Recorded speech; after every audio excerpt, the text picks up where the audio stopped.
Time for your morning news now. Some breaking news. Firefighters responded to a large structure on fire in Spring Grove, Minnesota. News 8 Now was on the scene and reported that the fire took place at the True Value Auto Store in downtown Spring Grove. What started as a small fire quickly spread as fire crews and energy companies worked together to contain the flames. A local business owner says there were apartments above the hardware store, and the community has never seen such a devastating fire before. The hardware store had, I think, 6 or 7 apartments in it. So of course, all the people that live in those apartments are people that we all know and live with here in this community. So it's a tragedy for them losing everything. Some downtown businesses did remain open to provide community members and firefighters some shelter while the fire was ongoing. Parts of Minnesota, of course, currently being affected by a blizzard, and one of the biggest challenges Gulbranson says fire crews faced was the wind chill. As of right now, the cause of the fire is unknown. This is a developing story, and Dua Israr will have more on the fire later today. Investigators are working to determine what caused a train derailment near Oakdale. According to Canadian Pacific, the crew is okay. The train was moving at a slow speed when 5 freight cars went off the tracks. All of the cars were empty. You know, our pets are just as sensitive to cold temperatures as we are. The experts at Coulee Region Humane Society have a few tips for us.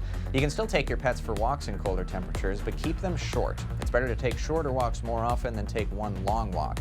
And when you get back home, check your dog's paws for some salt and warm them up if you can. Although pets have fur, it doesn't mean they're immune to cold weather.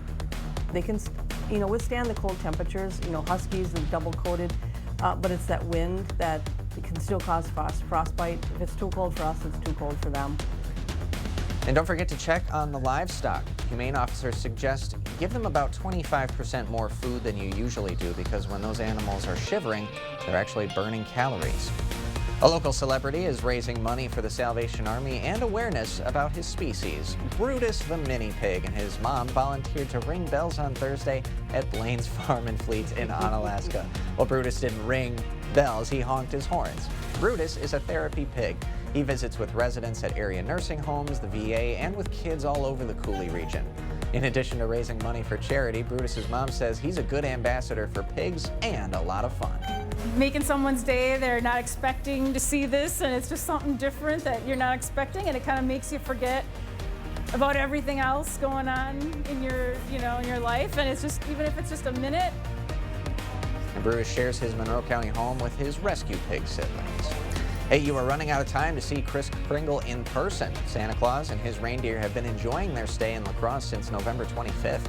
They have visited with a lot of different families down at Rotary Lights in Riverside Park, and Santa says he's had a wonderful time meeting people not just from La Crosse, but all around the world. It's amazing how far people travel to come to Rotary Lights to see the displays and to visit with me. And the other night, I had a family came all the way from Japan. Of course, Santa and his reindeer need to leave in time to give gifts to kids on Christmas Day, so their last day at Riverside Park is today.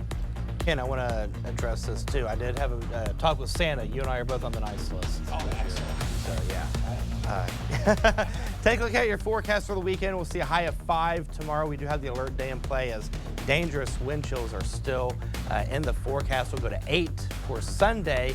The next 8 days we have temperatures going into the 20s till we get into next week. Then we start to see temperatures going back into the 30s, even low 40s by this time next week. So the bottom line, my car needs washed.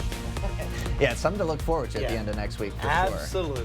Now, in the meantime, of course, this weekend is a big weekend. Derek's not here to discuss this with us, but Packers are playing the Dolphins this weekend in NFL football. That's why he took off today. I think so, because I think he's nervous. Pre-gaming for that. So we are going to have a little bit of a bet, if you will, coming up Monday. I assume Derek's back on Monday? Well, hopefully, he better be. If they win, he won't. Oh, okay.